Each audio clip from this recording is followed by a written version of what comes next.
Welcome to Inside Design with Kandrak and Cole, hosted by two nationally published Atlanta interior designers, Joanne Kandrak and Kelly Cole. These energetic women are also world travelers, charity givers, and bloggers with a wealth of information to share and stories to tell about the interior design world. Okay, now just a warning, this is going to be fun and not too serious. After all, they still do have an interior design business running at full speed. Hi, everybody. Thanks for tuning in. This is episode 84 with Inside Design with Kandrak and Cole. And today we are talking business advice with LuAnn Nigara. Today, we're so thrilled to bring this new guest to you. She is not only our friend and industry colleague, but a woman that we have really learned a lot from over the years. LuAnn began her career more than 30 years ago as a co-owner of Window Works, an award-winning window treatment and awning retailer in New Jersey. And now she's also the host of the top-rated interior design podcast, A Well-Designed Business. She's a highly sought-after speaker and an author of 2 top-rated books on well-designed businesses. With so many of us reinventing ourselves and our businesses during the COVID crisis, we thought that now was the perfect time for us to have a lively chat with LuAnn. But before we get started and say hello to LuAnn, we want to tell you that episode 84 is sponsored by Curry & Company. As you all know from listening to our show, they are our go-to furniture and accessory manufacturer. Curry & Company has not skipped a beat during the pandemic, which is a really big deal. Their inventory is plentiful and they are shipping without delays. So when you visit their website, curryandcompany.com, and that's CURREY, we want to draw your attention to the design gallery. It's a wonderful way to see their products in situ, and in particular, a great way to check out the scale of each piece. I refer to it a lot when I'm looking at a piece and I just want to kind of feel how it'll look in a space. So Curry & Company is super active on all social media platforms. So please check them out, curryandcompany.com. Okay, because you have the lingo and maybe the average person doesn't know what in situ means. In place. In place. There you go. So now I didn't learn that till later. I'm in the business. You learn something new every day. It means where it is in its position. Okay, yes. So on with the show. So let's jump into this episode and welcome LuAnn. Hi, LuAnn. Hi, guys. Hi. So excited to be here. I really, really am. Great. So the last time that we saw each other, we were sitting at a beautiful dinner in Napa Valley, California, put on by Signature Kitchen Suites and Design Hounds. And it was such a blast. I remember you turning to us. We were sitting at the dinner table having an amazing dinner. And you asked us, what is your why? So as we're all navigating... And I choked on my wine. What do you mean? What is my why? So we're navigating these uncharted territories in our businesses during COVID-19. This just seemed like a great way to start to allow our listeners to hear what you're all about when you coach others. So go ahead and fill us in on what do you mean by what is your why? Well, first of all, I want to second that. That was the most excellent trip with, Design Hounds, Veronica, organized in Signature Kitchen Suites. And it was such a treat for me to be sat with the two of you at the table and to really turn around and say, what is your why? It's so true. And my husband, when we're out socially, he'll be like, okay, this is not an interview. And I'm like, well, kind of though, right? Everything is to you. That's it. Like I'm just truly infinitely curious about everyone, their lives, their businesses, what makes them tick. And when I looked at the two of you and I said, what is your why? It was in relation to your podcast, if you remember. And I was like, I can see that you have a great rapport together, that you're business partners and everything. But why did you do the podcast? And the question comes from, is it something that you do to augment your business, to draw clients to you, to create profit in your business? Or is it something that you do as friends, like you would go to a yoga class every week, standing yoga class as girlfriends who love each other and value each other? And this is just a great time to, no different than meeting a friend for happy hour, right? I mean, doing a podcast together, co-hosting it together, there's a lot of joy and comfort that comes from the act of being together every week. And so the idea is that something can look like something to the rest of us, but what is it to us personally? And that's my first curiosity point. And then what happens is sometimes when I will get talking with people about that, this happened actually at a conference I was at in Chicago a year ago, and I started chatting with this gentleman, and he told me that he was going, matter of fact, and coincidentally, he was going to start a podcast as well. And when I asked you guys what was your why, you had great answers and there was lots of insights. You should share that on a show someday. But the thing was, when I asked him, he couldn't answer it. Well, I really think this. And I'm like, right, but will that be accomplished through the podcast? Well, but I think people, and I'm like, but can you really reach that audience through this? And it was clear that he knew that podcasting was a terrific platform for marketing your business, yourself, but he literally had not figured out how the content that he was going to provide was going to connect to the audience he wanted to attract, and also then connect that audience to purchasing from him, because he wanted to do it as a business. And that is so common, to not start with why are you doing something? Are you doing it to make money? Is it something for your business that you're doing to make money? And did you connect the dots so that it will come back and do it? Or are you doing it for joy and pleasure? In which case, do it for joy and pleasure. So, literally this, what is your why, can be applied to anything. Why are you doing Instagram?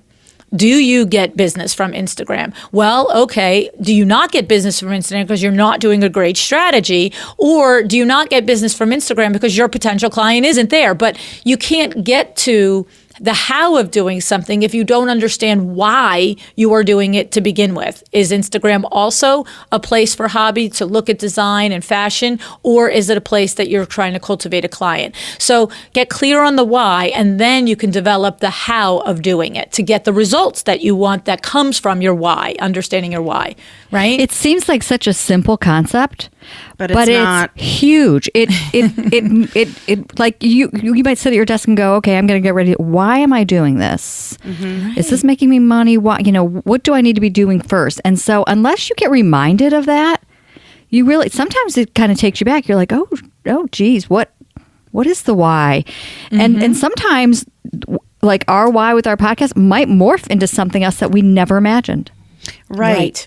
And I keep thinking about everything in the context of COVID and quarantine, and knowing from talking to colleagues and family members and friends that we're all kind of have had some time during this time to be reflective on our businesses and to think about the next direction and how are we going to create new income avenues and how are we going to stay alive during this time. And it's a great question to ask, what is your why? Because I think you and I could even agree, Joanne, that we've done stuff just because everybody else was doing it. Mm-hmm. We've jumped on so many bandwagons because everybody else was doing it. And I'm sure we didn't ask ourselves why. We just did it. And some, maybe we dropped, some we kept, some became fruitful, some not. But I think it's a tough question. But you know what I like? I think that what helps the interior designer to understand, because it is a tough question. It's one thing to hear the question, then it's another thing to know how to apply it to yourself. It almost seems too big. Well, I don't know what my why is and how do I figure it out? But when you think about, as an interior designer, do you ever approach a room design without a why? You would never.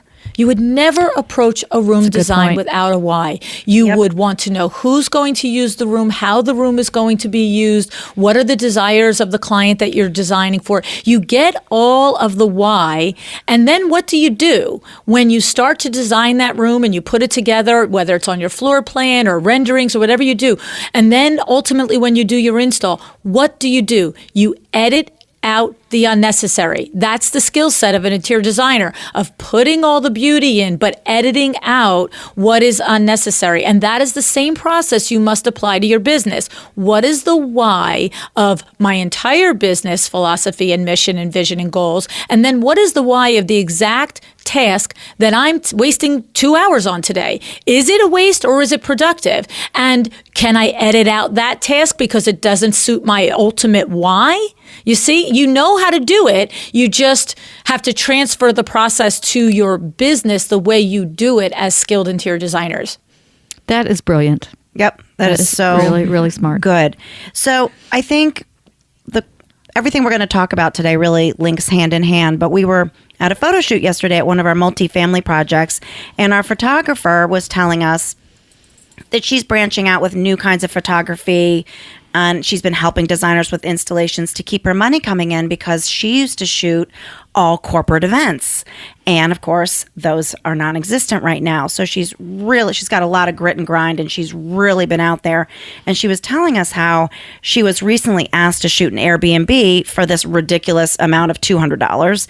And obviously she turned it down, and she didn't want to turn it down, but of course she had to. So I know that you have talked so much about this, and I would be interested in your business advice during these crazy times when, everybody's desperate to keep their pipeline busy, and how to maintain their value and continue to charge what we're worth, from pre-COVID times. So what is your advice on during this time on continuing that mentality of charging what we're worth? Because we're worth a lot. Right, exactly. Every one of us is, exactly. So there's a couple of things in there that I want to just take apart. First is that there are many, many industries that are thriving in COVID. I mean, not just surviving, but making tons of cash because of COVID. It's just the nature of the beast. Think of Zoom. Think of I can't. There was a great example the other day of some industry. I don't recall it off the top of my head, but there are legitimately industries that are thriving. So my first thought to this photographer is, yes, your particular industry where you made your bread and butter is collapsing, or contracting is a better word. But turn around and look at what industry is not, and what can you do to serve that industry, whether you're a photographer or an interior designer. I mentioned on my show one time that how many of the restaurants and offices are needing to reconfigure their spaces for 25 and 50% capacity. Well, who better but an interior designer to go out and offer packages on floor plans for these redesigned spaces? I don't want to sit here and figure this out. I don't have the skill set to do it, but you do. So my first thing for this photographer is first look around at who you can serve that their industry isn't contracted. The second thing is that always look for the opportunity in something. Sometimes there is not one, but I would have given careful consideration to if this Airbnb client, this person wanted to charge me $200, pay me $200, which to your point is absurd, okay?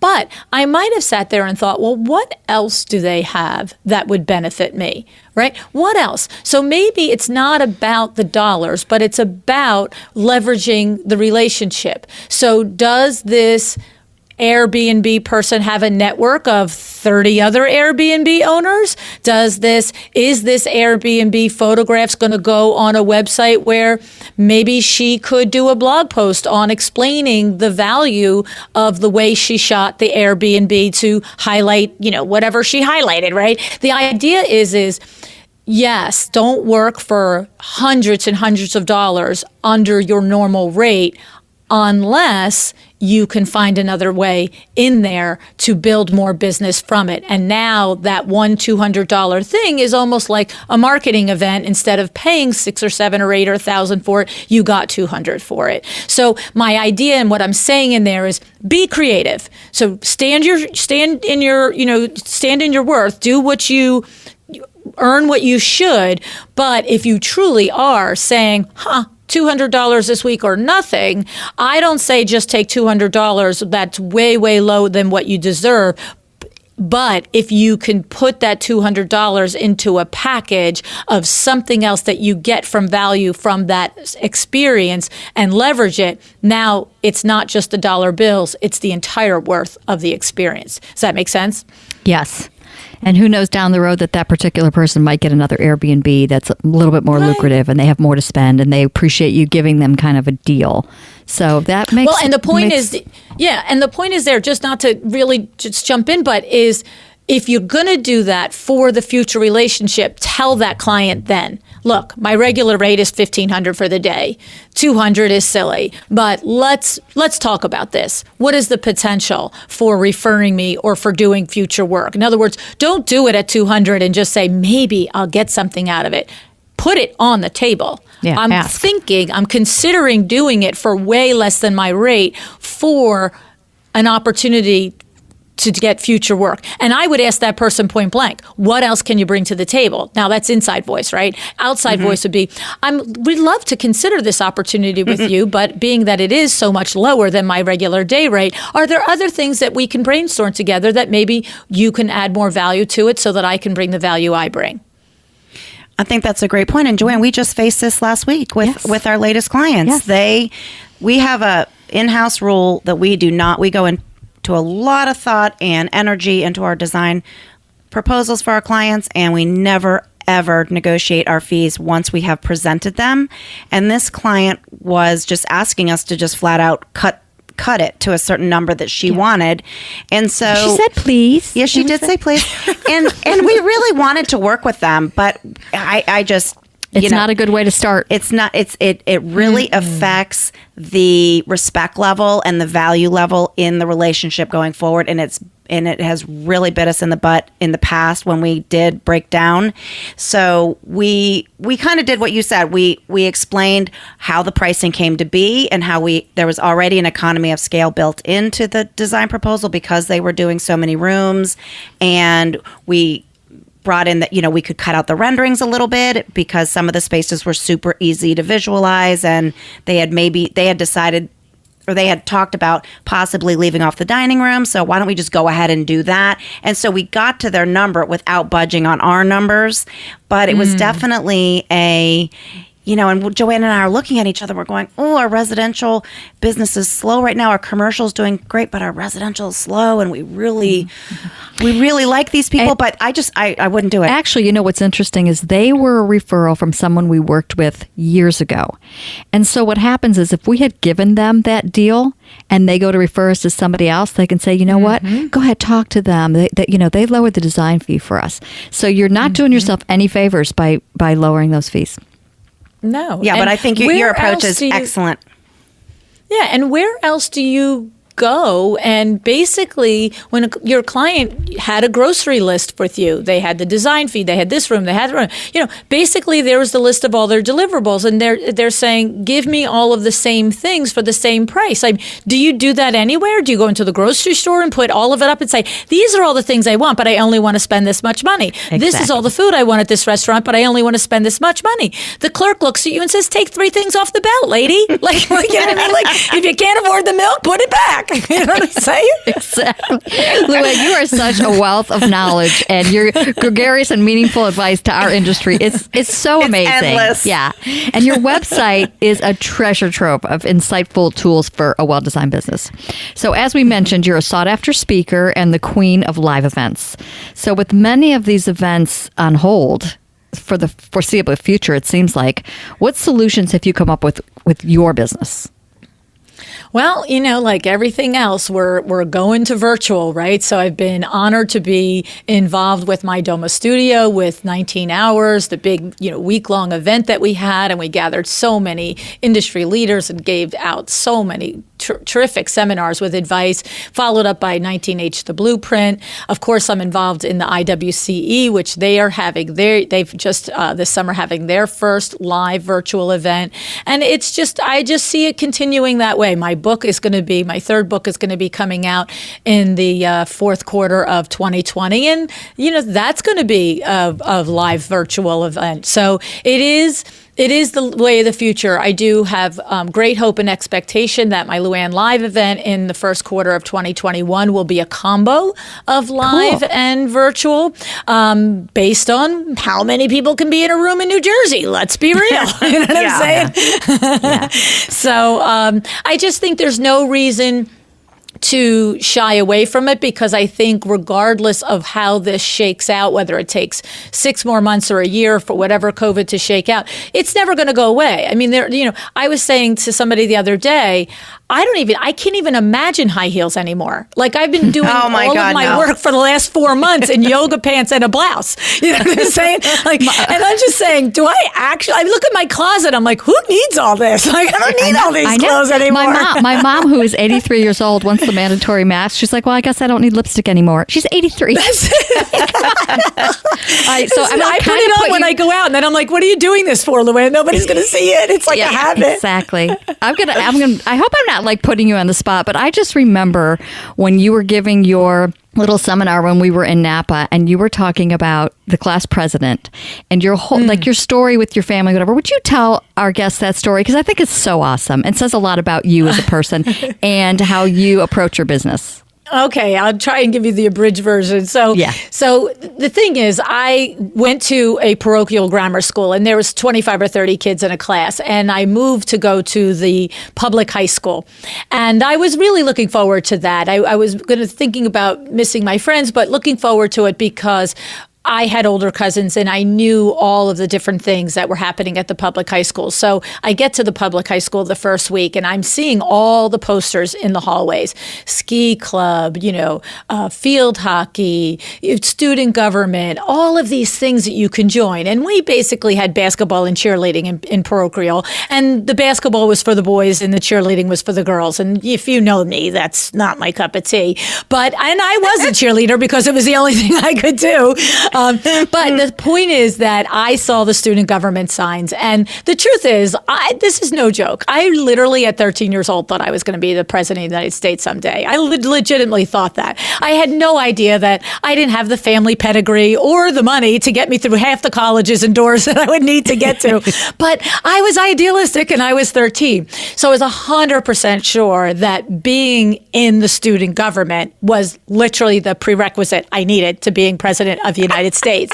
So I come home from school. That day, my mom and dad happened to be sitting at the kitchen table, and I announced, I'm going to run for vice president of the freshman class.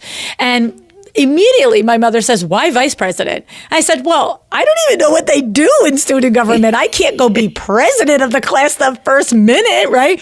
I said, I got a plan, though. I'm going to be vice president the first year, going to figure out and learn everything that the president is supposed to do. And next year I'll run for president. And my mother says, that's ridiculous. The other person, nobody knows how to be president. They're all freshmen just like you. You be president.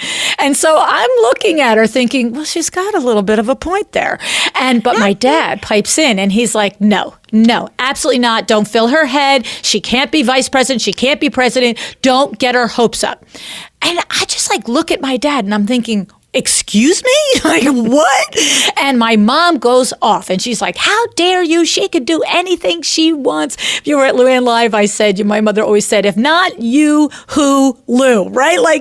If you can't do it, who can do it, right? So they're back and forth, and at one point they're kind of going at it, and I'm just sitting there. And my dad finally, in the middle of the argument with my mom, he looks at me and he goes, how many kids are in this class with you from St. Pete's? And I said, what? He goes, no, seriously, how many kids came from St. Pete's and are at the high school with you?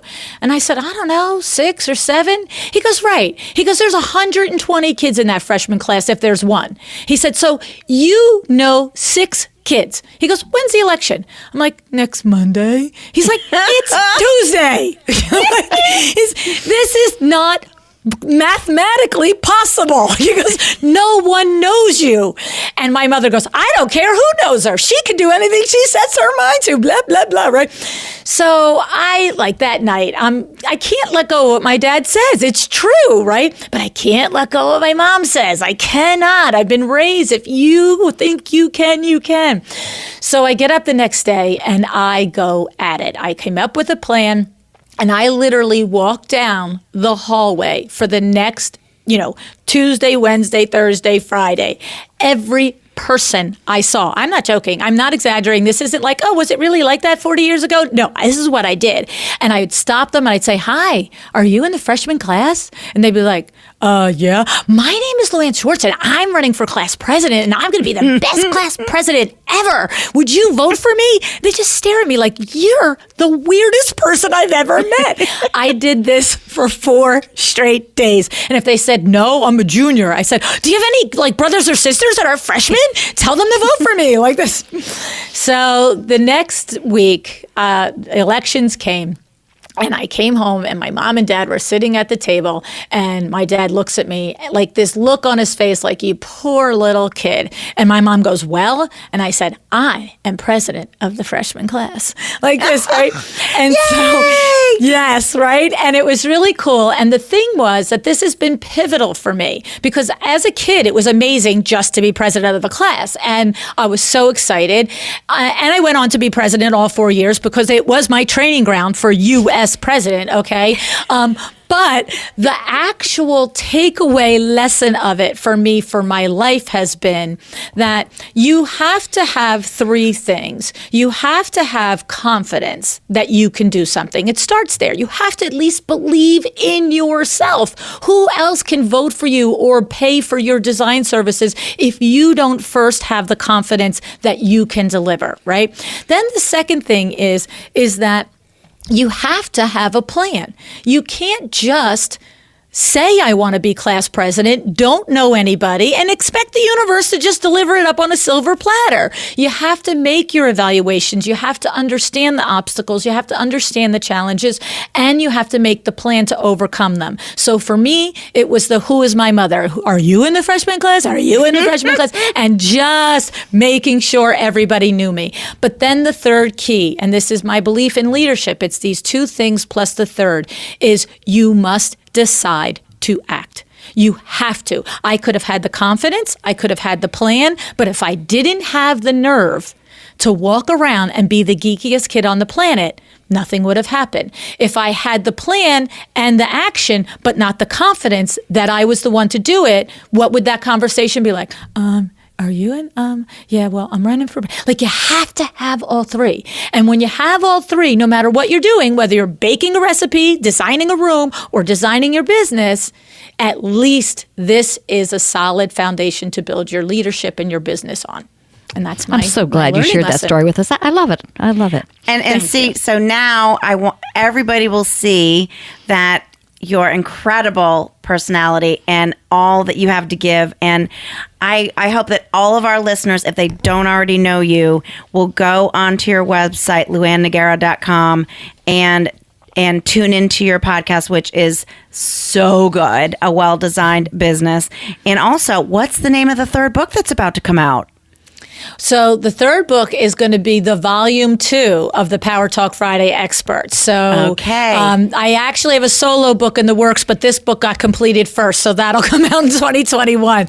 I'm like writing as fast as I can. That's all I can tell you. But this will be another compilation of some of the best Power Talk Friday experts, taking their superpower and jamming it into the one chapter each that just really is, it's a sit down and how to do your business book. It's if you need to know about marketing, you need to know about goal setting, you need to know about social media strategy. You know, we've got Darla Powell in it, Sandra Funk, Sarah Brennan, Amber De La Garza, Jamie. It's just going to be amazing. Another outstanding compilation from really the best of the best experts that have shared their wisdom on the podcast these last 5 years.